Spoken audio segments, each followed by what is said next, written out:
સુરતમાંથી કે જ્યાં ભાજપના મહિલા નેતા દીપિકા પટેલના મોતના મામલે પોસ્ટમોર્ટમ રિપોર્ટમાં દીપિકાએ ગળે ફાંસો ખાધો હોવાનો ખુલાસો થયો। દીપિકાના સંબંધીઓએ હત્યા થઈ હોવાનો આક્ષેપ કર્યો હતો। જો કે દીપિકાએ આપઘાત કેમ કર્યો તે રહસ્ય હજુ અકબંધ। અલથાણ પોલીસે આપઘાતનું કારણ જાણવા તપાસ શરૂ કરી। મૃતક દીપિકાને કોર્પોરેટર ચિરાગ સોલંકી સાથે 2 વર્ષ પહેલા સંપર્ક થયો હતો। કોર્પોરેટર ચિરાગ સોલંકીને ભાઈ માનતી હતી દીપિકા। દીપિકાના આપઘાત બાદ સગા સંબંધીઓ ચિરાગ સામે આક્ષેપ કરી રહ્યા છે।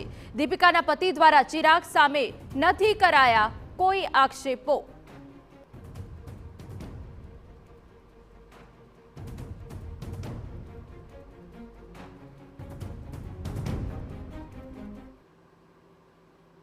સ્વાભાવિક છે કે જો માણસ આત્મહત્યા કરે અને એની બોડી નીચે લાવી હોય તો પહેલાં પોલીસને બોલાવવી પડે। જે એવી કોઈ પ્રક્રિયા કરવામાં આવી અને સીધા હોસ્પિટલ કે ડાયરેક્ટ સિવિલ લઈને આવી ગયા। હાલ અત્યારે પોલીસ પાસે શું માંગ છે? પોલીસ પાસે એમ જ કે ન્યાય મળવું જોઈએ જો સાચું હોય તો। પોસ્ટમોર્ટમ રિપોર્ટમાં દીપિકાએ ગળે ફાંસો ખાધો હોવાનો ખુલાસો થયો છે।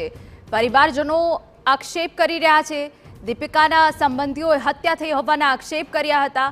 જો કે દીપિકાએ આપઘાત કેમ કર્યો તે રહસ્ય હજુ અકબંધ છે। અમારા સંવાદદાતા બળદેવ સુથાર વધુ વિગતે વાત કરવા જોડાયા છે। બળદેવ, પૂરી વિગત। જે રીતે દીપિકા પટેલ નામની જે વોર્ડ નંબર 30ની જે મહિલા પ્રમુખ હતી તેમને દ્વારા જે સુસાઇડ જે કરી લીધો હતો, જે ઘટના સામે આવી હતી ને ગઈકાલે આખું જે વાતાવરણ જે ગરમાયું હતું, ત્યારબાદ હવે જે પોલીસ દ્વારા જે તપાસ કરવામાં આવી હતી ગઈકાલે સાંજના સમયે જે મહિલા છે તેને આજે પીએમ રૂમ માટે બોડી છે તે મૂકવામાં આવી હતી અને મોડી રાત સુધી જે તપાસ છે તે શરૂ કરવામાં આવી હતી। અને જે રીતે પ્રાથમિક તપાસની અંદર જે જાણવા મળ્યું હતું કે જે છે આ મહિલાએ પોતે ગળે ફાંસો ખાઈ અને જે સુસાઇડ કર્યા હોવાનું પ્રાથમિક તપાસની અંદર સામે આવી રહ્યું છે। છતાં પણ જે ફાઇનલ રિપોર્ટ આવશે ત્યારબાદ સાચી હકીકત સામે આવી શકે છે। હાલમાં તો જે પ્રાથમિક રિપોર્ટ આવ્યો છે તેના આધારે પોલીસે જે તપાસ શરૂ કરી છે।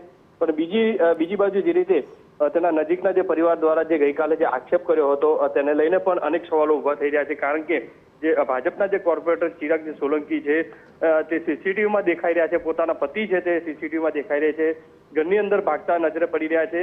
ત્યારે બીજી બાજુ એ પણ આક્ષેપ થઈ રહ્યા કે જે કોર્પોરેટર જે ચિરાગ સોલંકી છે જ્યારે આ મહિલાને જે ગળે ફાંસો ખાયેલી હાલતમાં જોવા મળ્યા હતા અને ત્યારબાદ તેને નીચે ઉતારવા માટેનો જે પ્રયાસ કર્યો હતો ત્યારે પોલીસને જાણ કેમ ન કરવામાં આવી અને તાત્કાલિક સારવાર માટે લઈ જવામાં આવ્યા। તમામ જે સવાલો છે તે એક બાજુ એક ઉભા થઈ રહ્યા છે।